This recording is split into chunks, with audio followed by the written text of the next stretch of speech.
and greater health as well. So when we look at global warming and the depletion of the oxygen in our atmosphere because we're cutting down all the vital forestation that provides the Earth with the oxygen, we're looking at self-destruction. Oh, yes, most certainly. An interesting experiment was made, Rob, a few years ago, in 1985 actually, at the Japan Expo. Mm-hmm.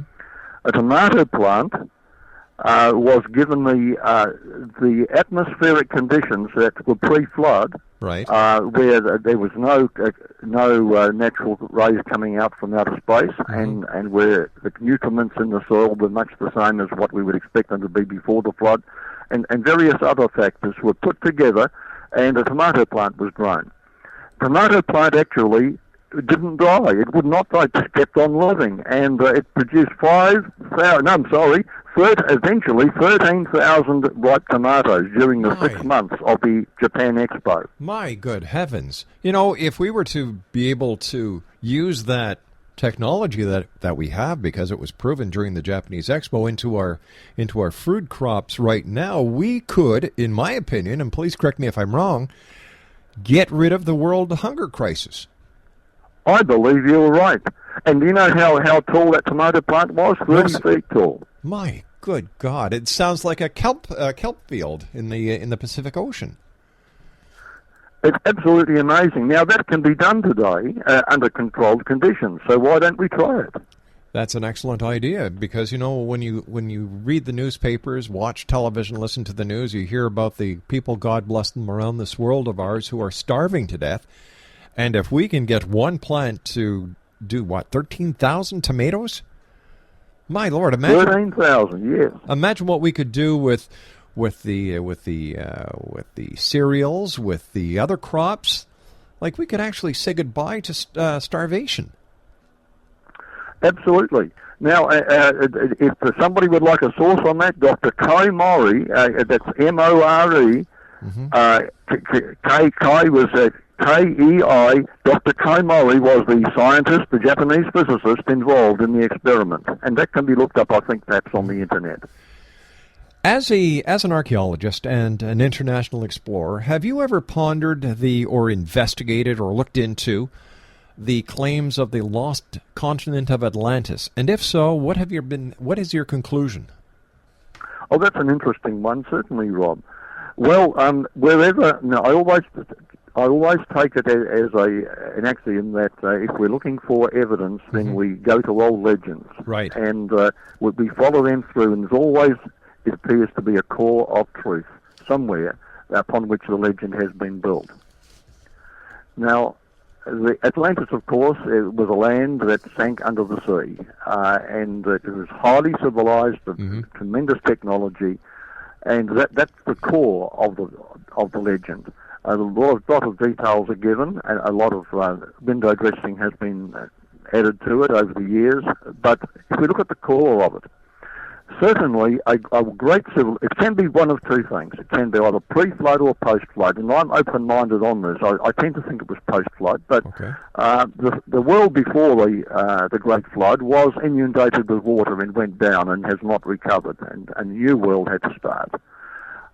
If we take it as post-flood, there is evidence that land has risen and sunk very dramatically in a matter of days or hours, right through history. And if we look at, for example, and this could have happened, Atlantis could have been a real spot, a localized location rather than a whole world before the flood. And there are hundreds of drowned cities that have been discovered in the oceans, most of them close to the coastlines of the Earth. Let me give you a specific example of one that came up out of the sea, or from sea level to 12,000 feet in probably a matter of just a day or two. Wow. If we go down to Bolivia, near Lake Titicaca, which is the highest navigable lake in the world, there are the remains further south, about 12 miles south, of Tiwanaku. This was a huge city, and its type of construction and many of the things we find there are similar to ancient Egypt, so I would say this was post-flood for sure. But there's a seaport attached to it, and great docks for ships, ocean-going ships, are still there to be seen. Not facing the lake, so it was not a lake that diminished in size away from the city, but facing the other way. And behind the city there is a range of mountains with seashells on them, sands, like beach sands, seashells and seaweed totally preserved from the time when this was all at sea level. And the city, no doubt, was destroyed with the sudden upthrust of an earthquake or something that lifted the whole Andes region at that time. Unbelievable. And we've had similar things happening, in the tsunami that took place in Indonesia, just in recent years. Yes. The seabed rose from 4,000 feet in depth to just under 100 feet in depth, and soundings were made by both American and British ships. It seems that this world of ours, whether we know it or not, is changing all the time. Yes, and it doesn't take millions of years, and it can happen dramatically. Tell me, Jonathan, in your expert opinion, how wrong is the history that is being taught in schools? The history being taught in schools is mostly wrong, except for events in the last few hundred years. Right. One of my biggest bones of contention is that my granddaughter was being taught by her fifth grade teacher that Christopher Columbus discovered the Americas. So she brought her... A lot of people still believe that because they were taught it in school. Right, but we know for a fact that the Vikings were over in America. We know for a fact that the Irish monks were over in America. Mind you, I think that they were just looking for a pub with good pricing. But, and yet here we are, the year 2011, and the truth is still not being taught. And we have people like yourself and your colleagues who are constantly out in the field discovering the truth, and yet the truth doesn't filter down to the schools. No, it's not. And there are scientists who are expressing dissatisfaction at the situation. They say that there's an elite who are suppressing information deliberately from the pupils, and the work of reputable scientists is not getting through to the classroom. You and I have to take our news break for the bottom of the hour, Jonathan. Always great talking to you. Exo Nation, our special guest this hour, all the way from his home in New Zealand, where, do you know what, today or tomorrow is the first day of spring over there, so they're looking forward towards that, and it's morning time in New Zealand. So good morning to all our friends in New Zealand and Australia and the Pacific Rim. This is the X Zone with yours truly, Rob McConnell. We're coming to you from our studios in Hamilton, Ontario, Canada. That is on the shores of Lake Ontario, in between Toronto and Niagara Falls. For more information on Jonathan Gray, his website, www.beforeus.com. That's BEFOREUS.com. Jonathan and I will be back on the other side of this news break. Don't go away.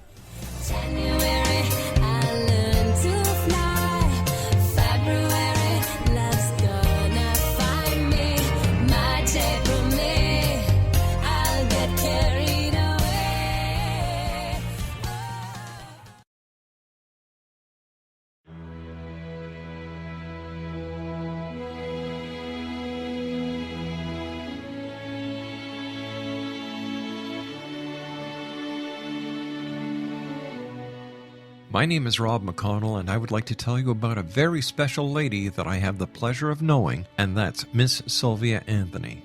Sylvia Anthony believes the golden years are a time to gear up and get busy, not relax and take it easy. She has faced many hardships in her 84 years, but they have made her stronger and more determined. As founder and president of Sylvia's Haven, a shelter for women and their children near Boston, Sylvia has helped transform over 1,086 lives in the past 27 years, not only with housing, but also providing direction as to where they can go to develop the earning skills they want and need to live free from difficult domestic situations.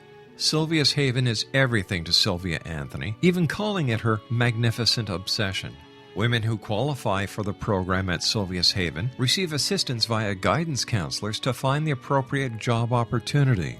Women and their children may remain at the housing for up to 2 years.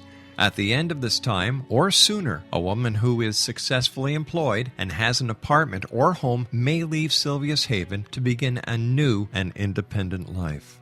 Now this is where you come in to help make Sylvia's dream into a reality. Sylvia's dream is to have a Sylvia's Haven in every state to help as many women and their children as she can, and to help this dream come true. A crowdfunding site has been established which can be accessed at www.sylviasdream.org. Now that's www.sylviasdream.org. With your financial help and support, Sylvia Anthony will continue to help those in their time of need, not only in the Boston area, but with her dream of having a Sylvia's Haven in every state of the United States.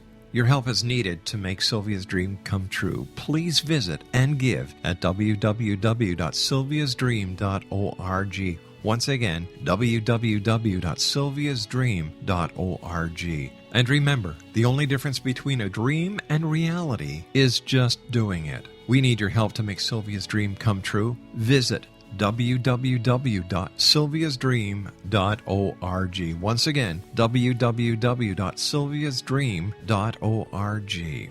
For the X Zone Radio TV show and the X Chronicles newspaper, I am Rob McConnell.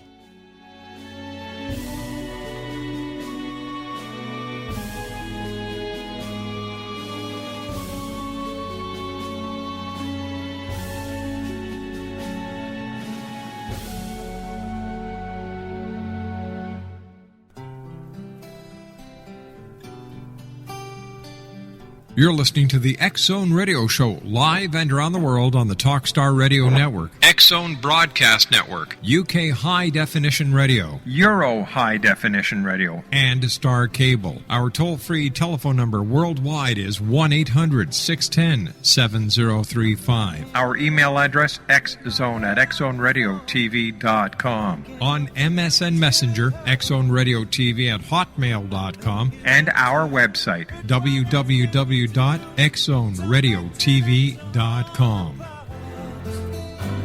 I wish I could carry your smile in my heart.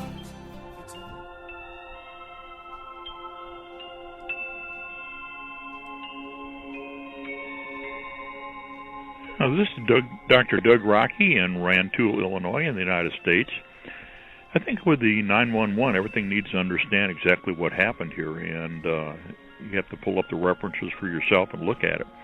911 was basically a plan to allow us to implement all the invasion plans we had for Iraq and Afghanistan that we put together under the Clinton administration back in the 1990s.